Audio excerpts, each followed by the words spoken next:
अपचयन करता है तथा उसमें एटीपी तथा एनएडीपी प्रयुक्त होते हैं और प्रथम स्थायी उत्पाद पीजीए फास्फोग्लिसरिक एसिड का निर्माण होता है, जो विभिन्न प्रक्रियाओं के द्वारा ग्लूकोज C6H12O6 का निर्माण करता है। ये प्रकाशिक अभिक्रिया पर्णहरित के ग्रेना भाग में संपन्न होती है और ये अप्रकाशिक अभिक्रिया पर्णहरित के स्ट्रोमा भाग में संपन्न होती है। तो इस प्रकार से यह प्रकाशिक अभिक्रिया और अप्रकाशिक अभिक्रिया की क्रियाविधि का संक्षिप्त विवरण है। ध्यान दीजिए, सर्वप्रथम जल का अपघटन होगा, ऑक्सीजन मुक्त होगी। दूसरा प्रकाश फास्फोरिलीकरण होगा, जिसमें एटीपी और NADPH2 का निर्माण होगा। ये एटीपी NADPH2 केल्विन बेंसन चक्र में प्रयुक्त होगी।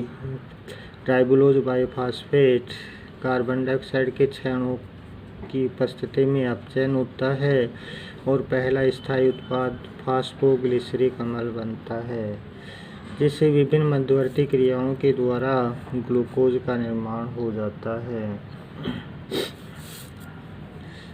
प्रकाश की प्रकृति।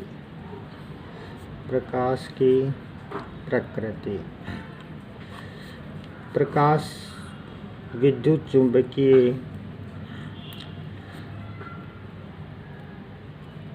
तरंगे होती हैं। दृश्य प्रकाश 390 नैनोमीटर से 780 नैनोमीटर तक होता है। इससे ऊपर की तरंगे प्रकाश संश्लेषण में प्रयुक्त नहीं होती। सूर्य का प्रकाश 7 रंगों का समूह होता है और इसे श्वेत प्रकाश भी कहा जाता है। बैंगनी रंग की तरंगदैर्ध्य सबसे कम होती है, जबकि लाल रंग की तरंगदैर्ध्य सबसे अधिक होती है। सूर्य के प्रकाश में ऊर्जा के कण पाए जाते हैं, जिन्हें फोटॉन कहते हैं। पर्णहरित के अणु ऊर्जा ग्रहण करके उत्तेजित हो जाते हैं।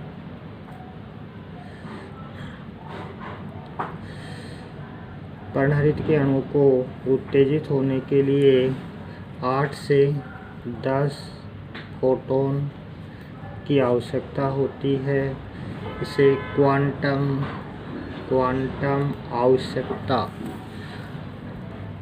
कहा जाता है, जबकि मुक्त ऑक्सीजन के अणुओं को क्वांटम उत्पाद कहते हैं।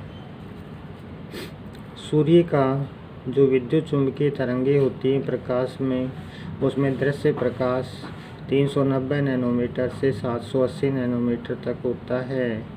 इसमें 7 रंगों का समूह होता है, जिसे श्वेत प्रकाश कहते हैं। लाल रंग की तरंगदैर्ध्य सबसे अधिक होती है, जबकि बैंगनी रंग की तरंगदैर्ध्य सबसे कम होती है। सूर्य के प्रकाश में फोटॉन कण पाए जाते हैं, जो पर्णहरित कण ग्रहण करता है और उत्तेजित अवस्था में चला जाता है। तो इस तरह पर्णहरित के अणु को उत्तेजित करने के लिए जो फोटॉन ग्रहण किए जाते हैं, उनको क्वांटम आवश्यकता कहते हैं, तथा ऑक्सीजन के अणु को क्वांटम उत्पाद कहा जाता है। ऑक्सीजन के अणु को क्वांटम उत्पाद कहा जाता है। प्रकाश रासायनिक अभिक्रियाएं। प्रकाश की उपस्थिति में जो अभिक्रियाएं संपन्न होती हैं, उसे प्रकाशिक अभिक्रिया कहते हैं और इसमें निम्न 4 घटनाएं होती हैं। पहली, क्लोरोफिल के अणु द्वारा ऊर्जा को ग्रहण करना तथा उत्तेजित अवस्था में आना, तो पर्णहरित का अणु सबसे पहले फोटोन को ग्रहण करता है। पर्णहरित का अणु फोटोन को ग्रहण करता है और ग्रहण करके उत्तेजित अवस्था में चला जाता है। तो क्लोरोफिल सामान्य प्रकाश से फोटोन ग्रहण करेगा और क्लोरोफिल उत्तेजित अवस्था में चला जाता है। उत्तेजित अवस्था। दूसरा, जल का प्रकाशिक अपघटन।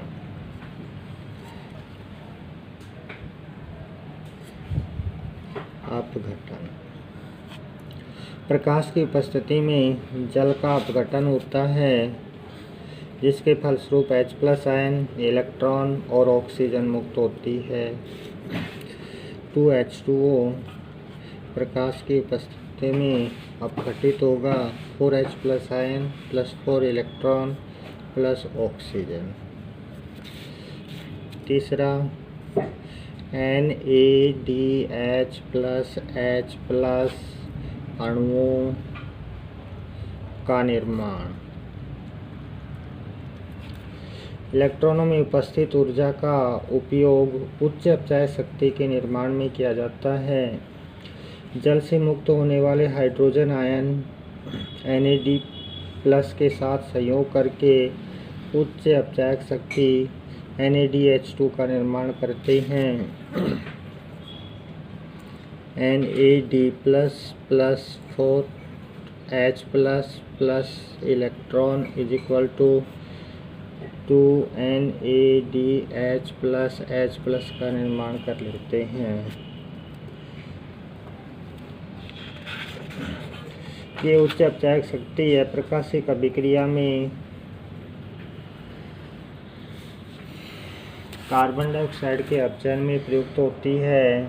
6 कार्बन डाइऑक्साइड के अणुओं के अपचयन के लिए 12 NADH प्लस H+ अणुओं की आवश्यकता होती है।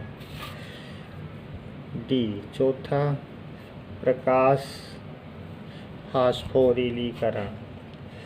पर्णहरित का अणु प्रकाशिक ऊर्जा का उपयोग करके ATP अणुओं का निर्माण करता है। तो इस प्रकार ATP अणुओं के निर्माण की जो प्रक्रिया है, उस प्रक्रिया को प्रकाश फास्फोरिलीकरण कहते हैं।